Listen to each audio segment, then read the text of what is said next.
Schwartz here from Wisconsin or somewhere thereabouts. Hey, here's some thoughts I was having. Anyhow, my wife and I were talking about this, and it always feels good to get a compliment. Sometimes it can be hard to give compliments. I think we got to be intentional about looking for good things in each other and giving compliments. Even sometimes you might be pissed off about something or irritated, but instead of pointing out the nitpicky little things that ain't gonna get you anywhere, unless it's in a healthy way, where you sit down and say, hey, this has been bothering me for a while, can we talk about this healthily? That's fine.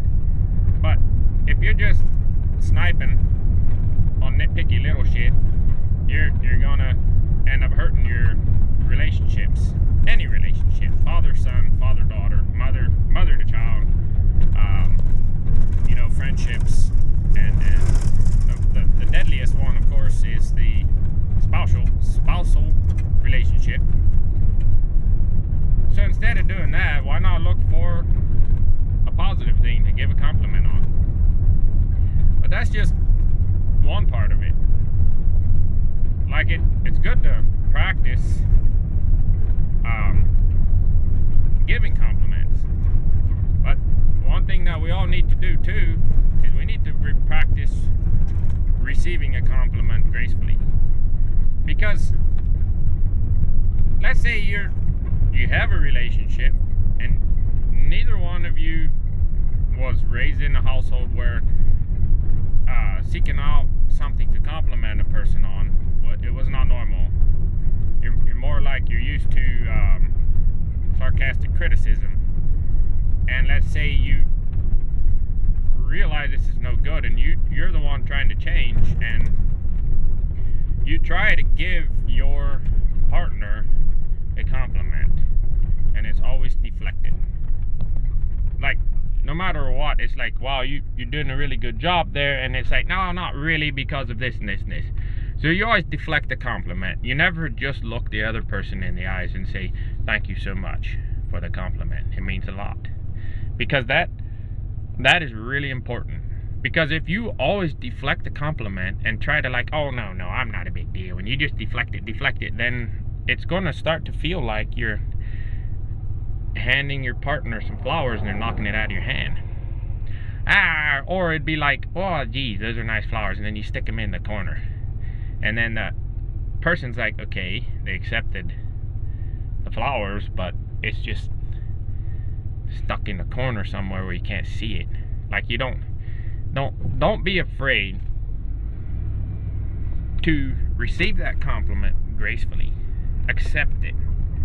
When somebody took the time and initiative to notice something good that you're doing, and they purposely, intentionally bring it up to you and say, hey, I wanted to let you know what you're doing over here is a great thing, and the whole family appreciates it, and we love that about you, and thank you. And you deflect.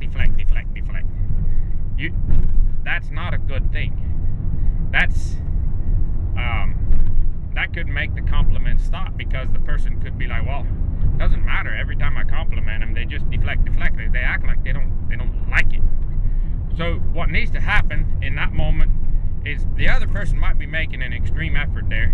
You need to stop what you're doing and fully acknowledge what that person is trying to do, and look them in the eyes and say, thank you.